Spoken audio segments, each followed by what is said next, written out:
Hey everyone, and welcome. Today, we are going to pull back the curtain on the magic of AI art. We're going to break down, step by step, how these absolutely incredible images are born from, well, from nothing more than a few words you type into a box. Right, so how does this actually work? I mean, how on earth can a computer take a simple phrase, an astronaut riding a horse, and turn it into a photorealistic masterpiece? It really does feel like magic. But the answer is surprisingly clever and honestly, a little bit backwards. Okay, so the whole thing, and this is kind of wild, it all hinges on one central idea. To learn how to create a perfect image out of thin air, the AI first has to become an expert at completely destroying one. It actually learns creation by studying destruction. You can almost think of it like reverse engineering reality. The AI gets trained on literally millions of images. It watches as each one is slowly, step by step, buried in what's basically digital static. And its entire job, its only goal, is to learn how to perfectly undo that process, how to walk backwards from pure noise to a clean image. And you know, this whole concept actually comes from physics. It's based on diffusion.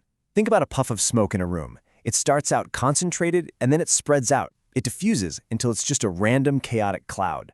Well, the AI learns how to do the exact opposite, to take a random chaotic cloud of digital noise and concentrate it back into a beautiful, coherent picture.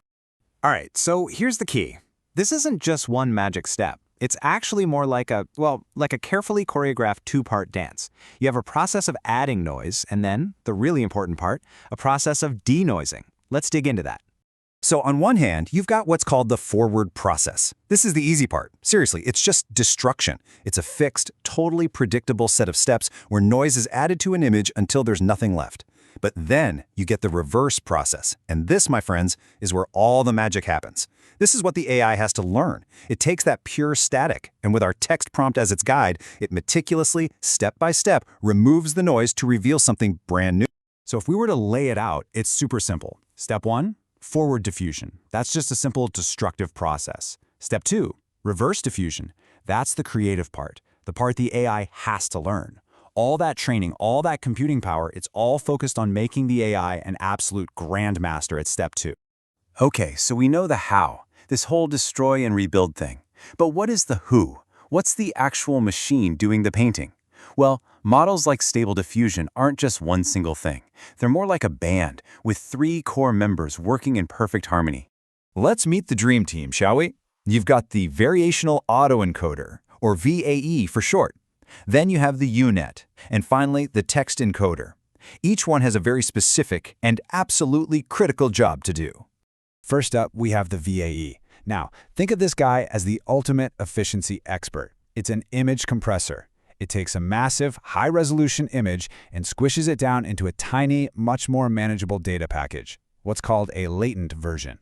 This lets the main AI work way faster. And then, at the very end of the whole process, the VAE comes back in and acts as a decoder, blowing that tiny package back up into the full-size image you see.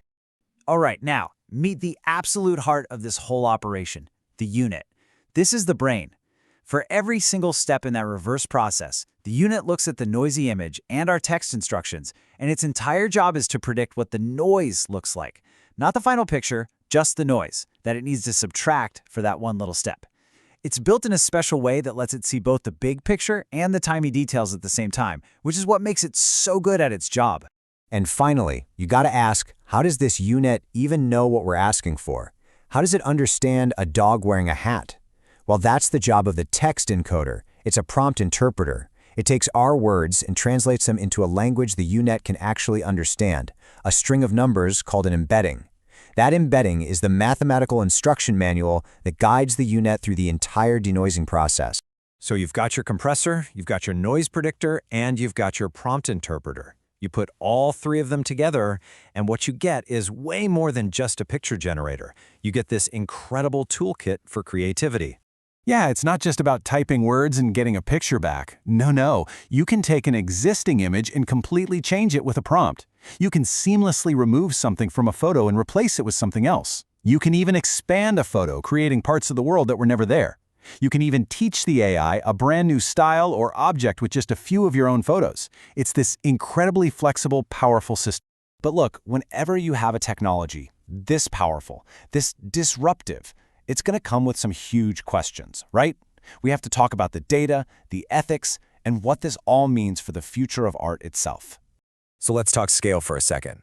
The raw material this AI learned from was 5 billion image and text pairs, just scraped from all over the internet. That's the library it studied to learn what our world looks like. Mind-boggling, right? And as you can imagine, crunching through 5 billion images costs a little bit of money. We're talking an estimated $600,000 just for the initial training run of Stable Diffusion. This stuff takes massive, massive resources to build from the ground up. Now here's a really important point. When your training data is basically the internet, the AI learns all the patterns and, the biases that exist there. Since the data is mostly described in English, for instance, the model can sometimes default to a more Western cultural viewpoint. It's a known challenge that really just reflects the data it was fed, and it's something developers are trying to figure out how to address. And that, of course, has led to some massive legal battles. On one side, you have artists saying, hey, you can't just scrape my copyrighted work without permission, that's infringement. They also argue the results are derivative works.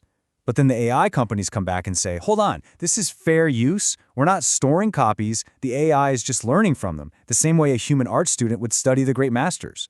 This is a huge, ongoing debate that's going to define the future of this tech. The CEO of Stability AI, the folks behind Stable Diffusion, basically frames it as an issue of responsibility. He argues that the tech is a tool, and by making it open source, they're putting it in everyone's hands, which means it's then up to people to use that tool in a way that's ethical, moral, and legal.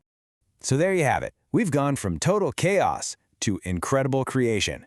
We've seen how a machine can learn to reverse destruction, to become an artist. The technology is here, it's in our hands, and it is getting better literally every single day. So the only real question left for us is, what do we do with it now? What new world should we teach it to dream up for us next?